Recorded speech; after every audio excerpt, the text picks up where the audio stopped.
Hi, hello, good morning dear students. In the previous video class, I have completely discussed about one of the important lesson called Our Manisha. Yes dear students, of course in this today's video class, I have come up with one of the very relevant to this modern society, that is the poem which is prescribed for your first PU English, that is none other than If I Was a Tree. Look at the title, If I Was a Tree, which is written by Mudnakudu Chinnaswamy. Yes, Mudnakudu Chinnaswamy basically a Kannada writer. Kannada ಭಾಷಾ ಸಾಹಿತ್ಯದಲ್ಲಿ ಇದ್ದಂತಹ ಒಬ್ಬ ಅಪ್ರತಿಮವಾದಂತಹ ಬರಹಗಾರ ಮೂಡ್ನಾಕುಡು Chinnaswamy. So originally this poem is originally written in Kannada itself. So later it has been translated into English. Okay. Yes, dear students. So this poem, that is If I Was a Tree, is one of the heart touching to the readers. ಓದುಗರ ಹೃದಯಕ್ಕೆ ತುಂಬ ಹತ್ತಿರವಾಗಿರ್ತಕ್ಕಂಥ ಒಂದು poem, If I Was a Tree. So before going to know about the outline summary or the background of this poem, so let you make it. So page number 54 ಅನ್ನು open ಮಾಡಿ. Page number 54 ಅಲ್ಲಿ, so there is a poem called If I Was a Tree, and this poem is highlighted for 1 plus 4 or else 1 plus 6. Got it? So ಈ ಒಂದು poem ನಿಮಗೆ examination ಅಲ್ಲಿ 1 plus 4 ಅಂದರೆ 1 ಮಾರ್ಕಿನ 1 question ಜೊತೆಗೆ 4 ಮಾರ್ಕ್ನ 1 question ಇರುತ್ತೆ. ಆ pattern ಅಲ್ಲಿ ಇಲ್ಲ ಅಂದರೆ 1 plus 6, that is summary writing. So ಆ ರೀತಿಯಲ್ಲಾದರೂ ಈ ಒಂದು poem ಅನ್ನು ಕೇಳ್ತಾರೆ. Moreover, so if I was a tree, look at the title itself. Title ಅನ್ನು ನೋಡಿ, If I was a tree, that is ನಾನೊಂದು ಮರವಾದರೆ. Look at the title. Why did the writer have said so? ಹಾಗಾದರೆ ನಮ್ಮ poet, ನಮ್ಮ ಕವಿ ಮೂಡ್ನಾಕುಡು ಚಿನ್ನಸ್ವಾಮಿ ಯಾಕೆ ಈ ಮಾತನ್ನು ಹೇಳ್ತಾ ಇದ್ದಾರೆ? ನಾನೊಂದು ಮರವಾಗಿದ್ದರೆ ಅಂತ ಯಾಕೆ ಹೇಳ್ತಾ ಇದ್ದಾರೆ? Of course we have seen so many trees and so many type of the trees. ಹೌದಲ್ವಾ? ನಾವು ಎಷ್ಟೋ ವಿವಿಧ ಬಗೆಯ ಮರಗಳನ್ನು ನೋಡಿದ್ದೀವಿ. ಹಾಗಾದರೆ ನಿಮ್ಗೆ ಯಾರಿಗಾದರೂ ನಾನೊಂದು ಮರ ಆಗಬೇಕಿತ್ತು ಅಂತ ಅನಿಸಿರ್ಲಿಲ್ವಾ? ಅನಿಸಿರ್ಲಿಲ್ಲ. Yes, after reading this poem, everyone should think of that, if I was a tree. ಹಾಗಾದರೆ ನಿಮಗೇನಾದರೂ ಅನಿಸಿಲ್ಲ ಅಂತ ಅಂದರೆ ಈ ಪೋಯಮನ್ನು ಓದಿದಾದ್ಮೇಲೆ ಪ್ರತಿಯೊಬ್ಬರಿಗೂ ಕೂಡ ನಾನೊಂದು ಮರ ಆಗಬೇಕಿತ್ತು ಅಂತ ಎಲ್ಲೋ ಒಂದು ಕಡೆ ಅನಿಸುತ್ತೆ. ಹಾಗಾದರೆ ಯಾಕೆ ಅನಿಸುತ್ತೆ ಅನ್ನೋದೇ ಈ ಒಂದು poem. Then so as I told you in the previous video classes, if we are reading any literary piece, we should know about the background of this poem or the background of this epic. ನಾವು ಯಾವುದೇ ಒಂದು piece of literary ಓದ್ತಾ ಇದ್ದೀವಿ ಅಂದರೆ, ಯಾವುದೇ ಒಂದು ಸಾಹಿತ್ಯದ ಪ್ರಕಾರ ಓದ್ತಾ ಇದ್ದೀವಿ ಅಂದರೆ, ಫಸ್ಟ್ಲಿ ನಾವು ಏನು ಮಾಡಬೇಕಪ್ಪ ಅಂದರೆ ಆ ಒಂದು ಬ್ಯಾಕ್ಗ್ರೌಂಡನ್ನು ಓದಬೇಕು. ಬ್ಯಾಕ್ಗ್ರೌಂಡನ್ನು ಓದಿದಾಗ ಮಾತ್ರ we will come to know the actual situation of the prose or the poetry. Okay, so ಹಾಗಾದರೆ If I Was a Tree ಅನ್ನೋದನ್ನು ಹೇಳುತ್ತೆ ಅನ್ನೋದನ್ನು ನೋಡೋದಕ್ಕಿಂತ ಮುಂಚೆ let I say something about. ಹಾಗಾದರೆ ಈ ಒಂದು ಪೋಯಮ್ಗೆ ಬೇಕಾಗಿರ್ತಕ್ಕಂಥ ಬ್ಯಾಕ್ಗ್ರೌಂಡನ್ನು ನಿಮಗೆ ಹೇಳ್ತಾ ಹೋಗ್ತಾರೆ. ಸೊ ಕರೆಕ್ಟಾಗಿ ಕೇಳಿಸ್ಕೊಂಡು. Of course we the human beings, we have started to live on this planet. ನಾವುಗಳು ಮಾನವರು ನಾವು ಇದ್ದೀವಲ್ಲ, ನಾವುಗಳು ಈ ಒಂದು ಭೂಮಿಯ ಮೇಲೆ ಬದುಕೋದಕ್ಕೆ ಸ್ಟಾರ್ಟ್ ಮಾಡ್ತಾ ಹೋಗ್ತೀವಿ. ಹೌದಲ್ವಾ? We the human beings are started to live on this planet. ಈ ಅರ್ಥ ಮೇಲೆ ಈ ಭೂಮಿ ಮೇಲೆ ಬದುಕೋದಕ್ಕೆ ಸ್ಟಾರ್ಟ್ ಆದಾಗ ಏನಾಗುತ್ತೆ ಅಂದರೆ, we have created our own things. ನಮಗೆ ಯಾವುದು ತುಂಬ ಅಗತ್ಯ ಆಗಿದೆಯೋ ಅದನ್ನು ನಾವು ಕ್ರಿಯೇಟ್ ಮಾಡ್ತಾ ಬಂದ್ವಿ. ಅದರಲ್ಲಿ ಮಾತು ಕೂಡ ಒಂದು, ದಟ್ ಈಸ್ ಸ್ಪೀಕಿಂಗ್, ಲ್ಯಾಂಗ್ವೇಜ್ ಕೂಡ ಒಂದು. ಹೌದಲ್ವಾ? ಫುಡ್ ಸಿಸ್ಟಮ್ ಆಗಿರ್ಬೋದು ಅಥವಾ ನಮ್ಮ ಕ್ಲಾತಿಂಗ್ ಸೆನ್ಸ್ ಆಗಿರ್ಬೋದು. ಸೊ ಇದನ್ನೆಲ್ಲರೂ ಕೂಡ ಕ್ರಿಯೇಟ್ ಮಾಡಿದಂಥ ಹ್ಯೂಮನ್ ಬೀಯಿಂಗ್ಸ್ ನಾವುಗಳು so when we come to the society ಅಥವಾ ನಾವು ಸಮಾಜ ಅಂತ ಏನಾದ್ರು ಬಂದರೆ that is society. See as you know that in that society in the ancient times, ಪ್ರಾಚೀನ ಭಾರತದಲ್ಲಿ ಇದ್ದಂತಹ ಸಾಮಾಜಿಕ ಪರಿಸ್ಥಿತಿ, the social cultural situation of the ancient India as you have studied in the 8th, 9th and 10th standard in the social studies, ಹೌದಲ್ವಾ? ಸಮಾಜ ವಿಜ್ಞಾನದಲ್ಲಿ ಸಮಾಜದ ಬಗ್ಗೆ ಓದಿದ್ದೀರಾ. ಅಂದರೆ ನಾವಲ್ಲಿ ಏನನ್ನು ನೋಡ್ತಾ ಇದ್ದೀವಿ ಅಂತಂದರೆ, how this society has been classified, ಯಾವ ರೀತಿ ಒಂದು ಸಮಾಜವನ್ನು ಕ್ಲಾಸಿಫೈಡ್ ಮಾಡಿದ್ದಾರೆ ಅನ್ನೋದನ್ನು ಗೊತ್ತಾಗುತ್ತೆ. So that the ancient society it has been classified in to 4 type, ಹೌದಲ್ವಾ? ಈ ಒಂದು ಪ್ರಾಚೀನ ಸಮಾಜವನ್ನು 4 ಕ್ಯಾಟಗರಿಯಲ್ಲಿ ನಾವು ಇದನ್ನು ಡಿವೈಡ್ ಮಾಡ್ತೀವಿ, ನೆನಪಿದೆಯಲ್ಲ ನಿಮಗೆ? So first thing it is Brahmin, Kshatriya, Vaishya and Shudra. So ಈ ರೀತಿಯ 4 ಕ್ಲಾಸಿಫಿಕೇಶನ್ ಅನ್ನು ಮಾಡ್ತೀವಿ. It is Brahmins, Kshatriyas, Vaishyas and Shudras.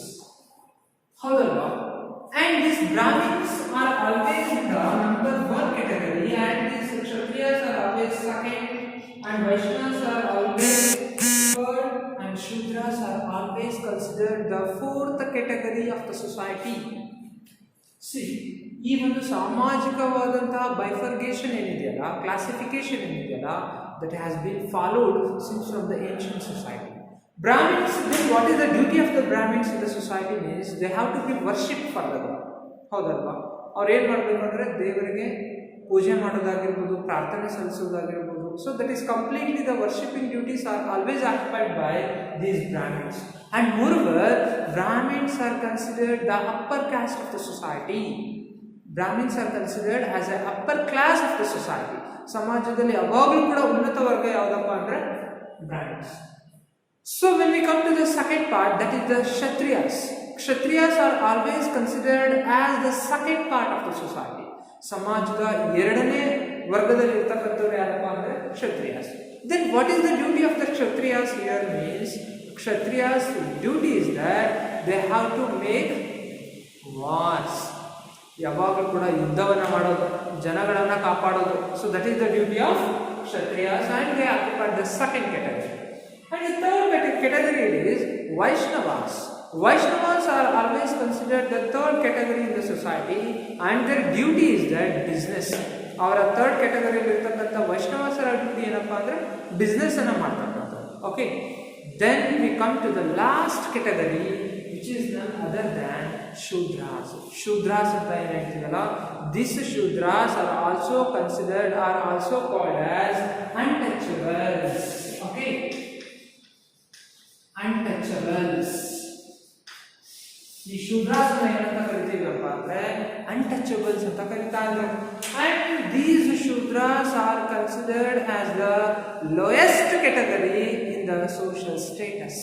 ಸಾಮಾಜಿಕವಾದಂತಹ ಸ್ತರ ವಿನ್ಯಾಸದಲ್ಲಿ ಅತ್ಯಂತ ಕೆಳ ಪದರ ಅಥವಾ ಕೆಳಭಾಗದಲ್ಲಿ ಇರ್ತಕ್ಕಂಥವ್ರು ಯಾರಪ್ಪ ಅಂದ್ರೆ ಈ ಶೂದ್ರ. ಹಾಗಾದ್ರೆ what is the duty of Shudras? ಹಾಗಾದ್ರೆ ಶೂದ್ರರವರ ಒಂದು ಡ್ಯೂಟಿ ಏನಪ್ಪ ಅಂದ್ರೆ they have to make all the work. They have to make all the work. ಸಮಾಜದಲ್ಲಿದ್ದಂತಹ ಎಲ್ಲ ಕೆಲಸ ಮಾಡಬೇಕು. ಓಕೆ, ಸೊ ಎಲ್ಲ ರೀತಿಯಾದಂತಹ ನೀಚ ಕೆಲಸವನ್ನು ಕೂಡ ಇವರಿಂದ ಮಾಡಿಸ್ಕೊಳ್ತಾ ಇದ್ರು. That is the man in 3 categories. So these people are considered as untouchables. ಇವರನ್ನ ಅನ್ಟಚಬಲ್ಸ್ ಅಂತ ಕರೀತಾರೆ. Okay, see as you know that in the previous SSLC you have studied doctor B.R. Ambedkar lesson. So ಅಲ್ಲಿ ನಿಮಗೆ ಒಂದು word ಬರುತ್ತೆ, Gandhiji turn ಹರಿಜನ. ಗಾಂಧೀಜಿರವರು ಏನಂತ ಕರೀತಾರೆ ಇವ್ರನ್ನ ಅಂದರೆ ಹರಿಜನಾಸ್ ಅಂತ ಕರೀತಾರೆ. ಯಾರನ್ನ ಅಂದರೆ these Shudras. They are considered as Harijans by Gandhiji. And whereas doctor B.R. Ambedkar has started the 3 newspapers. ಹೌದಲ್ವಾ? ನೀವು ಆ ಲೆಸನಲ್ಲಿ ಓದಿದ್ದೀರಾ. Doctor B.R. ಅಂಬೇಡ್ಕರ್ 3 ಪತ್ರಿಕೆಗಳನ್ನು ಸ್ಟಾರ್ಟ್ ಮಾಡ್ತಾರೆ. ದಟ್ ಈಸ್ ಸಮತಾ, ಇನ್ನು 2 ನ್ಯೂಸ್ಪೇಪರ್ಸ್ ಇದೆ. ಓಕೆ, ಸೊ ಆ 2 ನ್ಯೂಸ್ಪೇಪರ್ಸನ್ನು ನೆಕ್ಸ್ಟ್ ಅಲ್ಲಿ ಹೇಳೋಣ. And these Shudras are always opposed. They are the oppressed. They oppressed and they are suppressed by the remaining three communities. ಇನ್ನು ಉಳಿದಿರ್ತಕ್ಕಂತಹ ಮೂರು ಮೇಲ್ವರ್ಗದ ಜನಗಳಿಂದ ಇವರೇನು ಮಾಡ್ತಾ ಇದ್ರು ಅಂದರೆ ಯಾವಾಗಲೂ ಶೋಷಣೆಗೊಳಪಡ್ತಾ ಇದ್ರು. They are completely exploited by the upper society, upper class of the society. Okay, so ಇಂತಹ ಒಂದು ಸೊಸೈಟಿಯಲ್ಲಿ ಹುಟ್ಟಿದ್ದು ಬೆಳೆದಿದ್ದು ಯಾರಪ್ಪ ಅಂದರೆ ದಟ್ ಈಸ್ ಅವರ್ ಪೋಯಟ್ ಮೂರ್ನಾಲ್ಕು ಚಿನ್ನಸ್ವಾಮಿ. ಇಂತಹ ಒಂದು ಶೋಚನೀಯ, ಇಂತಹ ಒಂದು ಕಂಪ್ಲೀಟ್ಲಿ ಎಕ್ಸ್ಪ್ಲಾಯ್ಟೆಡ್ ಫ್ಯಾಮಿಲಿಯಲ್ಲಿ ಹುಟ್ಟಿ ಬೆಳೆದಿರ್ತಕ್ಕಂಥವ್ರು ಮೂರ್ನಾಲ್ಕು Chinnaswamy. Because of that, so there in that ಮಹಾರಾಷ್ಟ್ರದಲ್ಲಿ ಯಾವ ರೀತಿ ಕ್ಯಾಸ್ಟ್ ಸಿಸ್ಟಮ್ ಇತ್ತು, ಈ ಜಾತಿ ಪದ್ಧತಿ ಅನ್ನೋದ್ರ ಬಗ್ಗೆ ಮಾತಾಡಬೇಕಾಗುತ್ತೆ. ಇನ್ನು modern society we are updating every Nook and corner of our life. ಹೌದಲ್ವಾ? ನಮ್ಮ ಜೀವನದ ಪ್ರತಿಯೊಂದು ಭಾಗದಲ್ಲೂ ಕೂಡ ನಾವೇನಾಗ್ತಾ ಇದ್ದೀವಿ ಅಂದರೆ ಅಪ್ಡೇಟ್ ಆಗ್ತಾ ಇದ್ದೀವಿ. But still we are not ready to left this caste system. ಈ ಒಂದು ಜಾತಿ ಪದ್ಧತಿಯನ್ನು ನಾವು ಬಿಡೋದಕ್ಕೆ ರೆಡಿ ಇಲ್ಲ. ಹೌದಲ್ವಾ? But whereas Dr. B.R. Ambedkar is one of the pioneer in that leading march. ಆ ಒಂದು ವ್ಯವಸ್ಥೆಯಲ್ಲಿ ನೋಡೋದಾದರೆ ಈ ಒಂದು ಶೂದ್ರಾಸ್ಗೆ ಆಗಿರ್ಬೋದು ಅಥವಾ ಅನ್ಟಚಬಲ್ಸ್ಗೆ ಡಾಕ್ಟರ್ ಬಿ ಆರ್ ಅಂಬೇಡ್ಕರ್ ಅವರ ಒಂದು ಅತ್ಯದ್ಭುತವಾದಂಥ ಚಿಂತನೆ ಏನಿದೆಯಲ್ಲ, so that is very important. And this caste system is completely followed by the since from the ancient ಡೇಸಿಂದನೂ ಕೂಡ ಈ ಒಂದು ಕ್ಯಾಸ್ಟ್ ಸಿಸ್ಟಮ್ ಅಥವಾ ಜಾತಿ ಪದ್ಧತಿ ಅನ್ನೋದು ಫಾಲೋಡ್ ಆಗಿದೆ. Okay, and still it is right now. ಈಗಲೂ ಕೂಡ ಜಾತಿ ಪದ್ಧತಿ ಅನ್ನೋದು ನಮ್ಮ ಇಂಡಿಯಾದಲ್ಲಿ ಇಂದ ಮಾಡರ್ನ್ ಸೊಸೈಟಿಯಲ್ಲಿ ಇದೆ ಅನ್ನೋದಕ್ಕೆ ನಾವು ಎವ್ರಿ ಡೇ ನ್ಯೂಸಲ್ಲಿ ಅಥವಾ ನೀವು ನ್ಯೂಸ್ ಪೇಪರಲ್ಲಿ ಬರ್ತಾನೆ ಇರುತ್ತೆ ಜಾತಿ ಪದ್ಧತಿ ಅಂತೇಳಿ. ಹೌದಲ್ವಾ? And there are so many societies who have come forward to eradicate of the caste system. So whereas we can see that is in the 12th century that is Lal Basaveshwara ಅನುಭವ ಮಂಟಪವನ್ನು ಕಟ್ಟಿದಂತಹ ಬಸವೇಶ್ವರರು, ಅಲ್ಲಮ ಪ್ರಭುಗಳು, ಅಕ್ಕ ಮಹಾದೇವಿ ಅವರೆಲ್ಲರೂ ಕೂಡ ತಮ್ಮ ವಚನ ಮಾಲೆಯಲ್ಲಿ ಏನು ಮಾಡ್ತಾ ಇದ್ರು ಅಂದರೆ ಈ ಜಾತಿ ಪದ್ಧತಿನ ಹೋಗ್ಲಾಡಿಸ್ಬೇಕು ಅಂತ ಹೇಳ್ಬಿಟ್ಟು ತಮ್ಮದೇ ಆದಂತಹ ಒಂದು ಪ್ರಯತ್ನವನ್ನು ಮಾಡ್ತಾರೆ. ಅದಾದಮೇಲೆ ಭಕ್ತಿ ಪಂಥ ಸ್ಟಾರ್ಟ್ ಆಗುತ್ತೆ, ದ ಭಕ್ತಿ ಮೂಮೆಂಟ್. ಆ ಭಕ್ತಿ ಮೂಮೆಂಟಲ್ಲೂ ಕೂಡ ಕನಕದಾಸ ಆಗಿರ್ಬೋದು, ಕಬೀರರಾಗಿರ್ಬೋದು, Purandaradasa, everyone was proclaims the eradication of the caste system from our society. ಹಾಗಾದರೆ ಜಾತಿ ಪದ್ಧತಿ ಅನ್ನೋದು ಹೋಗ್ಬಿಟ್ಟಿದೆಯಾ ನಮ್ಮಿಂದ? No, still it is there. So that our writer Moornakudu Chinnaswamy was completely or the totally oppressed by the remaining three categories. So far the writer says that if I was a tree, ನಾನೊಬ್ಬ ಮನುಷ್ಯ ಆಗಿರೋದಕ್ಕಿಂತ ಬದಲಾಗಿ ನಾನೊಂದು ಮರ ಆಗಿದ್ದಿದ್ರೆ ನನಗೆ ಯಾವುದೇ ರೀತಿಯಾದಂತಹ practices of the caste system ಇರ್ತಿರಲಿಲ್ಲ ಅಂತ ಹೇಳ್ತಾರೆ. ಈಗ ಫಾರ್ ಎಕ್ಸಾಂಪಲ್ ಮರಗಳೆಲ್ಲ ಬೆಳೆದು ನಿಂತಿದೆ. ಹೌದಲ್ವಾ? ಹಾಗಾದರೆ ಈ ಮರಗಳು ಯಾರೋ ಒಬ್ಬ ಲೋ ಕ್ಯಾಸ್ಟ್ ಪೀಪಲ್ ಬಂದ ಅಂತ ಹೇಳ್ಬಿಟ್ಟು ತಮ್ಮ ನೆರಳಿಂದ ಅಥವಾ ಅವನಿಗೆ ನೆರಳು ಕೊಡೋದನ್ನು ನಿಲ್ಲಿಸುತ್ತಾ? ಇಲ್ಲ. ಯಾವುದೋ ಒಂದು ಕೆಳಜಾತಿಯ ಪಕ್ಷಿ ಬಂದು ಗೂಡನ್ನು ಕಟ್ಟಿದರೆ ಇದು ಮೇಲ್ಜಾತಿಗೆ ಮಾತ್ರ ಈ ಮರ ಸೇರಿದ್ದು ಅಂತ ಹೇಳ್ಬಿಟ್ಟು ಮರ ಹೇಳೋದಕ್ಕಾಗುತ್ತಾ? ಅಥವಾ ರೈನ್ ಡ್ರಾಪ್ಸ್, ಇದು ಕೆಳಜಾತಿಯ ಮರ, ನಾನು ಇದಕ್ಕೆ ಟಚ್ ಮಾಡಬಾರ್ದು ಅಂತ ರೈನ್ ಡ್ರಾಪ್ಸ್ ವಾಪಸ್ ಹೋಗುತ್ತಾ? No, it is not possible. So for that, our writer Moornakudu Chinnaswamy has proclaimed that he wants to become a tree rather than the human being. ನಾನೊಬ್ಬ ಮನುಷ್ಯ ಆಗಿರೋದಕ್ಕಿಂತ ಹೆಚ್ಚಾಗಿ ನಾನೊಂದು ಮರ ಆಗಬೇಕಿತ್ತು ಅಂತ ಹೇಳ್ಬಿಟ್ಟು ನಮ್ಮ ರೈಟರ್ ಮೂರ್ನಾಕುಡು ಚಿನ್ನಸ್ವಾಮಿ ಹೇಳುವಂಥ ಪ್ರಯತ್ನ ಮಾಡಿದ್ದಾರೆ. Okay, so dear students, in this poem that is if I was a tree, the writer has explains about that the evil practice of the caste system in this modern society. ಆಧುನಿಕ ಸಮಾಜದಲ್ಲಿ ಈ ಒಂದು ಜಾತಿ ಪದ್ಧತಿಯನ್ನು practice ಮಾಡ್ತಕ್ಕಂಥದ್ರ ವಿರುದ್ಧ oppose ಮಾಡ್ತಕ್ಕಂಥದ್ದು. Okay, so ಈಗಲೂ ಕೂಡ ನಮ್ಮ ಮಹಾರಾಷ್ಟ್ರ ಸ್ಟೇಟಲ್ಲಿ ಹೋದರೆ ತುಂಬ ಕ್ಯಾಸ್ಟ್ ಸಿಸ್ಟಮ್ ಇದೆ. ಅಲ್ಲಿ ಹೇಗಿತ್ತು ಅನ್ನೋದಕ್ಕೆ ಒಂದು ಎಕ್ಸಾಂಪಲ್ಸನ್ನು ಹೇಳ್ತಾ ಹೋಗ್ತಾರೆ. ಮಹಾರಾಷ್ಟ್ರ ಸ್ಟೇಟಲ್ಲಿ ಈ ಶೂದ್ರಾಸ್ ಅಥವಾ ಅನ್ಟಚಬಲ್ಸ್ ಅಂತ ಏನಿರ್ತಾರಲ್ಲ, ಅವ್ರು ಯಾವಾಗಲೂ ಕೂಡ they have to be lived in the outside of the village. ಊರಿನಿಂದ ಹೊರಗಡೆ ವಾಸಿಸಬೇಕು. ಯಾರು? These Shudras, they have to live outside of the village. They should not enter into the village. ಅವ್ರು ಯಾವುದೇ ಕಾರಣಕ್ಕೂ ಕೂಡ ಹಳ್ಳಿಯ ಒಳಗಡೆ ಬರೋಂಗಿಲ್ಲ. ಮತ್ತು ಅವ್ರು ಏನಾದರೂ ನೀರು ಏನಾದರೂ ಬೇಕು ಅಂದರೆ ಒಂದು ಪ್ರಾಪರ್ ಟೈಮನ್ನು ಫಿಕ್ಸ್ ಮಾಡ್ತಾರೆ, 9 ಗಂಟೆಯಿಂದ 10 ಗಂಟೆ, ಆ ಟೈಮಲ್ಲಿ ಮಾತ್ರ ನೀರನ್ನು ಬಂದು ತಗೊಂಡು ವಾಪಸ್ ಹೊರಗಡೆ ಹೋಗಬೇಕಿತ್ತು.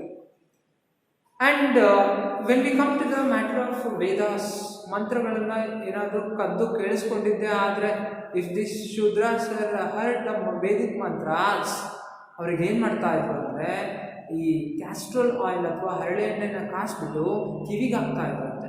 C how the evil practice of this caste system, right. And ಅವ್ರೇನಾದರೂ ನಡ್ಕೊಂಡು ಹೋಗ್ಬೇಕಾದ್ರೆ ಅವರ ಹೆಜ್ಜೆ ಗುರುತು ಕೂಡ ರಸ್ತೆ ಮೇಲೆ ಬೀಳಬಾರ್ದು ಅಂತ ಪೊರಕೆ ಕಟ್ಕೊಳ್ತಾ ಇದ್ರಂತೆ. ಅಂದರೆ ಆ ಹೆಜ್ಜೆ ಗುರುತು ಮೇಲೆ these remaining 3 categories should not be walked, ಆ ಒಂದು ಬ್ಲೈಂಡ್ ಬಿಲೀಫ್ ಇತ್ತು ಅಲ್ಲಿ ಅಂತ ಆ ಒಂದು ಸಿಸ್ಟಮಲ್ಲಿ ಹೇಳ್ತಾರೆ. Okay, dear students, so now let you write the points whatever I have mentioned on the board. Look at this first point. This poem is a satire on social discrimination. Look at, dear students, as I told you that this poem, that is If I Was a Tree, actually it is a satire. Satire means, right, it is a vidambane.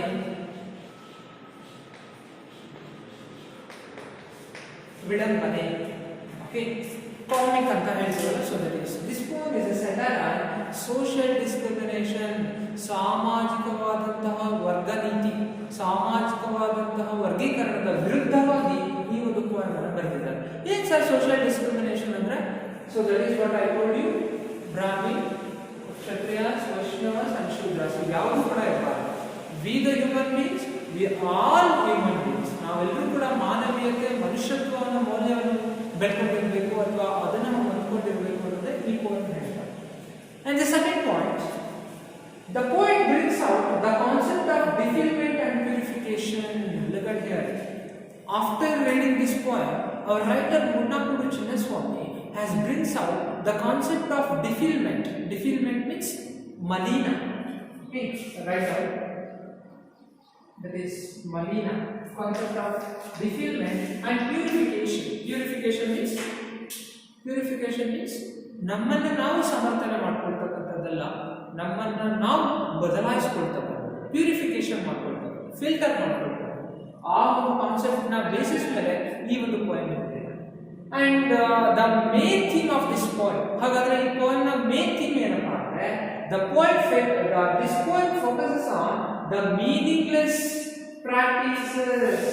ಅರ್ಥ ಇಲ್ಲದೆ ಇರತಕ್ಕಂತಹ practices, ಅರ್ಥ ಇಲ್ಲದೆ ಇರತಕ್ಕಂತಹ caste system ಅನ್ನ ಈ poem oppose ಮಾಡುತ್ತಾರೆ. ಈ poem, this poem is focuses on that one should not practice the caste because we are all human beings. ಯಾಕೆ ಅಂದರೆ ನಾವೆಲ್ಲರೂ ಕೂಡ ಒಂದೇ ರೀತಿಯಾದಂತಹ ಮಾನವೀಯ ಮೌಲ್ಯಗಳನ್ನು ಹೊಂದಿರಬೇಕು, ಹೌದಲ್ವಾ? What is the blood colour of Brahmins and what is the blood color of Shudras? Is same. See, ಹೇಳ್ತಾರೆ ಅಲ್ಲಿ ಕನ್ನಡದಲ್ಲಿ ಒಂದು ಮಾತಿದೆ, ಹುಟ್ಟುವಾಗ ಸ್ವತಂತ್ರವಾಗಿರ್ತಿತ್ತು, ಆದರೆ ಬೆಳೀತಾ ಬೆಳೀತಾ ಮಾನವನ ಸಂಕೋಲೆಗಳಿಂದ ಬಂಧಿತರಾಗ್ತೀವಂತೆ. ಇಲ್ಲಿ ಮಾನವನ ಸಂಕೋಲೆಗಳು in the sense that is the caste system. ಅಥವಾ ನಾವೇನಾದರೂ ಹುಟ್ಟಬೇಕಾದ್ರೆ ಇದೇ ಜಾತಿಯಲ್ಲಿ ಹುಟ್ಟಬೇಕಾ, ಇದೇ ಜಾತಿಯಲ್ಲಿ ಬರಬೇಕಾ ಅಂತ ಏನಾದರೂ ನಾವು ದೇವರಲ್ಲಿ ಮುಂಚೆನೇ ಅಪ್ಲಿಕೇಶನ್ ಹಾಕಿರ್ತೀವ? No, not at all. ಹಾಗಾದರೆ ಕ್ಯಾಸ್ಟ್ ಸಿಸ್ಟಮನ್ನು ಪ್ರಾಕ್ಟೀಸ್ ಮಾಡಿದವರು ಯಾರು?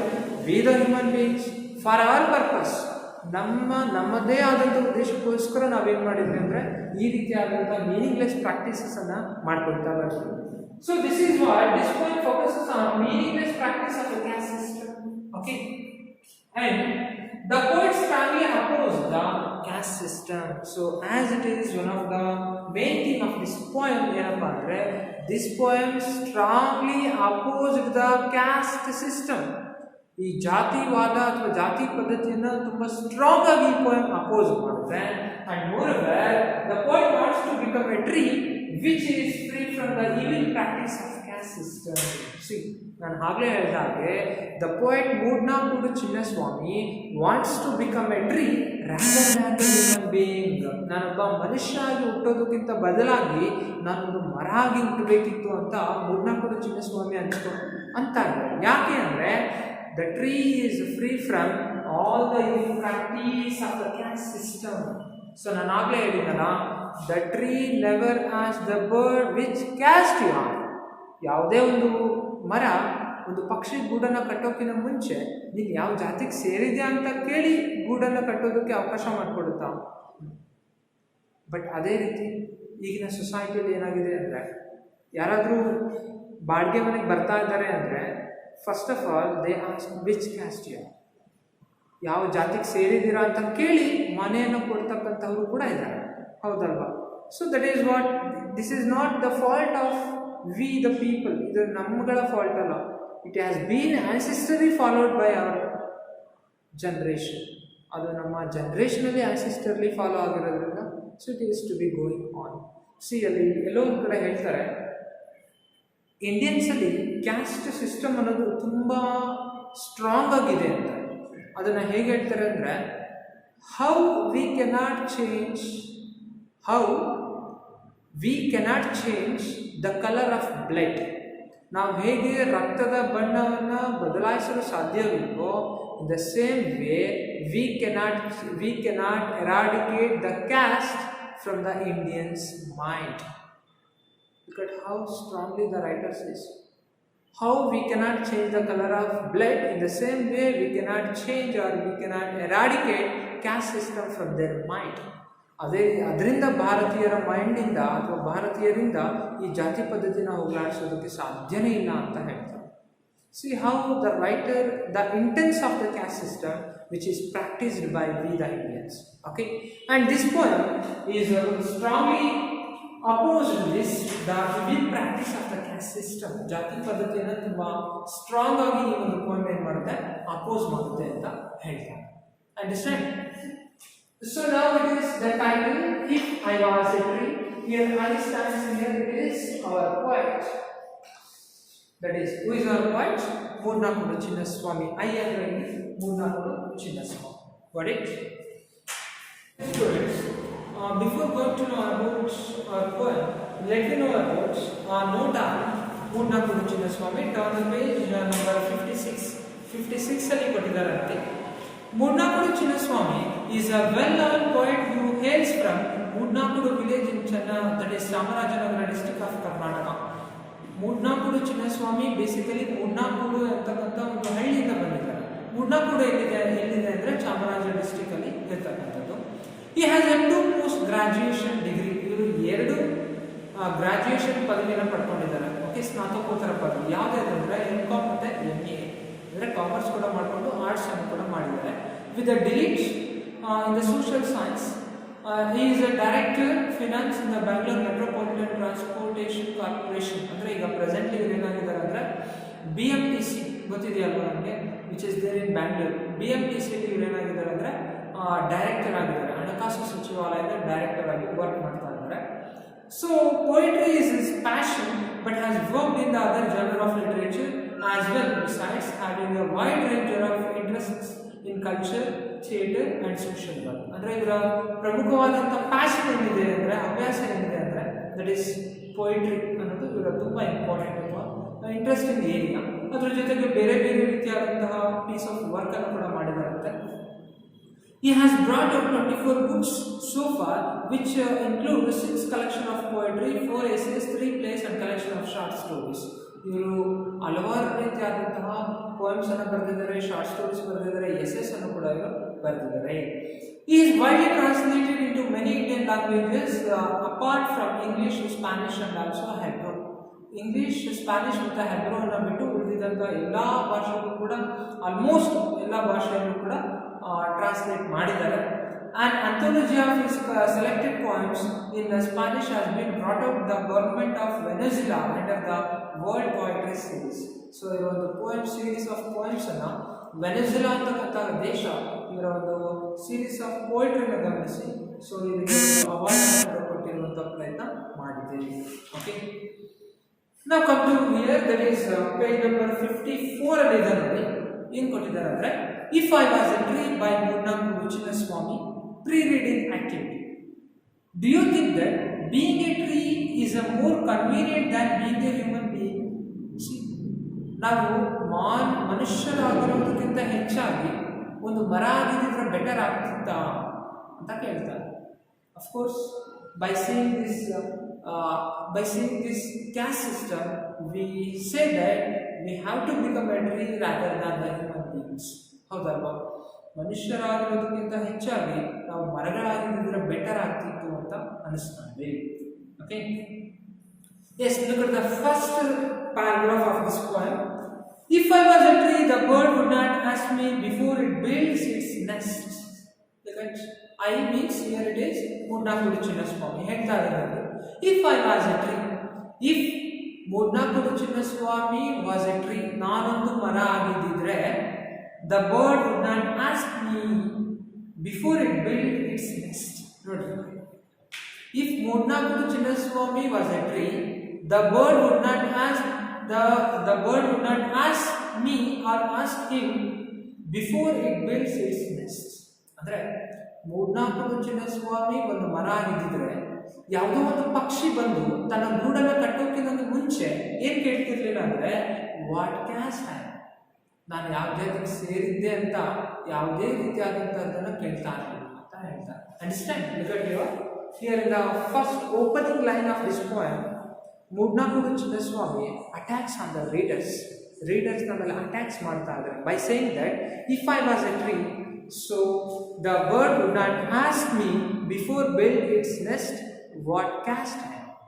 ನಾನೊಂದು ಮರ ಆಗಿದ್ದಿದ್ರೆ ಆ ಒಂದು ಪಕ್ಷಿ ಬಂದು ಗೂಡು ಕಟ್ಟೋಕ್ಕಿಂತ ಮುಂಚೆ ನೀನು ಯಾವ ಜಾತಿಗೆ ಸೇರಿದ್ಯಾ ಅಂತ ಕೇಳ್ತಾ ಇರಲಿಲ್ಲ ಅಂತ ಹೇಳ್ತಾನೆ. When sunlight embraced me, my shadows would not feel defeated. Sunlight, sun rays ಸೂರ್ಯನಿಂದ ಬೆಳಕನ್ನು ಅಥವಾ ಕಾಂತಿಯನ್ನು ಬೀಳಬೇಕಾದ್ರೆ my shadow would not feel defeated means that is dirty. ಅಯ್ಯೋ ಇವ್ನು ಕೆಳಜಾತಿಗೆ ಸೇರಿದವನು, ಇವನಿಗೆ ಸನ್ ರೈಸ್ ಕೊಡಬಾರ್ದು ಅಂತೇಳಿ ಸನ್ ರೈಸ್ ವಾಪಸ್ ಹೋಗ್ತಿದ್ದ. Is it possible that the sun rays has gone back or go back, that he belongs to the lower caste or the untouchables? ಇವನು ಕೆಳಜಾತಿಗೆ ಸೇರಿದ್ದಾರೆ, ಶೂದ್ರಾಗಿ ಸೇರಿದಾನೆ ಅಂತ ಹೇಳ್ಬಿಟ್ಟು ಸನ್ ರೈಸ್ ವಾಪಸ್ ಹೋಗೋದಕ್ಕೆ ಸಾಧ್ಯ ಇಲ್ಲ. No, it is not possible. And in the next line, my friendship with the cool breeze and the leaves would be sweet. Whose friendship? The friendship of the tree with the cool breeze and the leaves. See, ತಂಪಾದ ಗಾಳಿ ಮತ್ತೆ ಆ ಎಲೆಗಳ ಜೊತೆ ನನ್ನ friendship ಏನಿತ್ತಲ್ಲ, that is very sweet, ತುಂಬ ಸಿಹಿಯಾಗಿತ್ತು ಅಂತ ಹೇಳ್ತಾರೆ. See, here in the first paragraph, Mudnakudu Chinnaswamy is saying that if he was a tree, the bird would not ask which caste it was before it builds its nest. In the same way, the sun rays would not turn back that it was belong to the dirty or the untouchable. And the writers of the poets' sweet companion or the poet's friendship with the cool breeze and the leaves, it seems to be like a more sweet. Okay, so this is all about your first paragraph of this poem. Okay, define means glossary ಕೊಟ್ಟಿದ್ದಾರೆ to make something direct or no longer pure, so that is different. Okay, dear students, so let us stop of this first stanza ಮಾಡಿ stop ಮಾಡಿದ್ವಿ, and remaining stanzas let I discuss in the next video class. Okay.